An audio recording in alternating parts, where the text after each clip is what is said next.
তো hello guys, আমাদের সবাইকে মান্টুস ডেলি ব্লগে স্বাগত।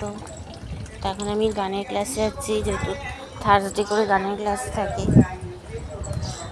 তো আমার গানের দিদিমণির বাড়িতে 4জন গোপাল আছে, খুব জাগ্রত, ভীষণ। যে কোনো প্রে করলে ওনাদের সব মনস্কামনা পূরণ হয়। তো সেই 4জন গোপালকে আমি একটা মানত করেছিলাম যে আমার মার একটা লোনের টাকা অ্যাকাউন্টে ফেসেছিল, উঠছিল না।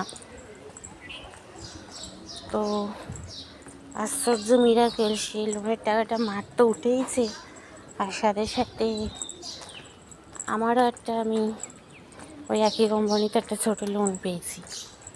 তো চমৎকার হয়ে গেছে। তো সেই হিসেবে সে খুশিতে আমি এখন ওনার গোপালদের পুজো দেবো। একটু ফুল মালা মিষ্টি একটু ধূপ মোমবাতি দিয়েই পুজোটা দিয়ে দিই। ধূপ মোমবাতি, 4টে পদ্ম ফুল আর একটু মিষ্টি 4টে গোপাল ভাইয়ের জন্য নিয়েছি। আমার মানত পূরণ হয়েছে, তাই এবার পুজো দেবো। দেখো, আমি আমার গোপাল ভাই, 4জন গোপাল ভাই খুবই জাগ্রত। সবাই সবার মনস্কামনা জানাতে পারো, ঠাকুররা পূরণ করে। আমি এসে পুজো দিয়েছি ঠাকুরকে, কি সুন্দর।